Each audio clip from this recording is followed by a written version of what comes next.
સૌરાષ્ટ્રમાં અમરીશ ડેર બાદ વધુ એક દિગ્ગજ નેતા કોંગ્રેસ પક્ષ સાથે છેડો ફાડી શકે છે। જી હા, વધુ એક સમાચાર કોંગ્રેસ માટે ચિંતાજનક સામે આવી રહ્યા છે ને કોંગ્રેસના સિનિયર નેતા પૂર્વ જે કોંગ્રેસના પ્રદેશ અધ્યક્ષ પણ રહી ચૂક્યા છે એવા હાલના પોરબંદરના ધારાસભ્ય અર્જુન મોઢવાડિયા છે તે કોંગ્રેસ પક્ષ સાથે છેડો ફાડી શકે છે તેવા વિવિધ મીડિયામાં અહેવાલો પણ પ્રસારિત થઈ રહ્યા છે। પરંતુ અવારનવાર અર્જુન મોઢવાડિયા છે આ વાતને લઈને કહેતા આવ્યા છે કે મીડિયામાં મારા કોઈપણ પ્રકારના નિવેદન વગર ખરાઈ કરી દેવામાં આવે છે।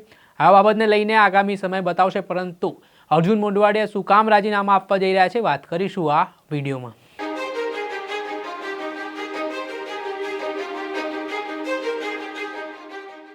નમસ્કાર દર્શક મિત્રો, નવજીવન ન્યૂઝમાં આપનું સ્વાગત છે। હું છું ફૈઝાન।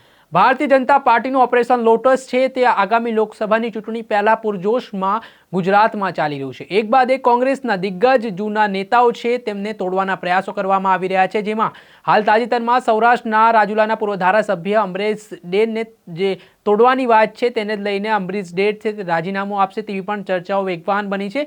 ત્યારે કોંગ્રેસ દ્વારા હાલ અમરીશ ડેરને સસ્પેન્ડ કરવામાં આવ્યા છે। જી હા, 6 વર્ષ માટે અમરીશ ડેરને સસ્પેન્ડ કરાયા છે। સાથે જ તેમના પર એવો આરોપ છે કે તેમણે પક્ષ વિરોધી કામ કર્યું છે તે સંદર્ભમાં સસ્પેન્ડ કરવામાં આવ્યા છે। હવે વાત સ્પષ્ટ થઈ ચૂકી છે કે અમરીશ ડેર ગમે ત્યારે રાજીનામું આપી દેશે। ત્યારે સૌરાષ્ટ્રના પોરબંદરમાંથી માઠા સમાચાર કોંગ્રેસ માટે સામે આવી રહ્યા છે।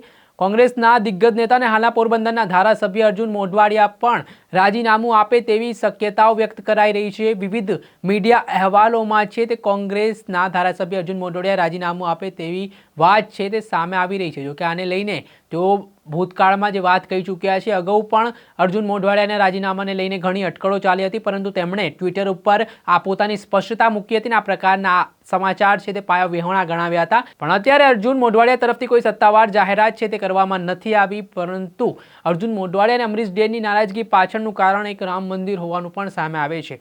વાત કરીએ તો જ્યારે રામ મંદિરના પ્રાણ પ્રતિષ્ઠા મહોત્સવનો કાર્યક્રમ હતો, આ દરમિયાન જે આમંત્રણ પત્ર છે તે કેન્દ્ર સરકાર એટલે કે ભારતીય જનતા પાર્ટી તરફથી પાઠવવામાં આવ્યો હતો। આ આમંત્રણ પત્રનો અસ્વીકાર છે તે કોંગ્રેસ નેતા સોનિયા ગાંધી, હાલના જે કોંગ્રેસના અધ્યક્ષ છે મલ્લિકાર્જુન ખડગે તેમજ કોંગ્રેસના વિપક્ષ નેતા અધીર રંજન ચૌધરીએ આ આમંત્રણનો સ્વીકાર કર્યો હતો, જેને લઈને અર્જુન મોઢવાડિયા અને અમરીશ ડેર દ્વારા આ બાબતે ટ્વિટર ઉપર આ અંગે નારાજગી વ્યક્ત કરી હતી અને સાથે જ લખ્યું હતું કે આ પ્રકારે જન આસ્થા સાથે જોડાયેલો સવાલ છે, તેના કારણે આ પ્રકારના નિવેદન આપવાથી કોંગ્રેસને દૂર રહેવું જોઈએ। એટલે તેમની નારાજગી છે તે સપાટી ઉપર આવી હતી અને ઘણા બધા સમયથી છે અમરીશ ડેર અને કોંગ્રેસ નેતા હાલના જે ધારાસભ્ય છે અર્જુન મોઢવાડિયા તેઓ નારાજ ચાલી રહ્યા હતા કોંગ્રેસ પાર્ટીથી, પરંતુ હવે બંને નેતાઓ રાજીનામું આપશે તેવી ચર્ચાઓ અને અટકળો છે તે વેગવાન બની છે।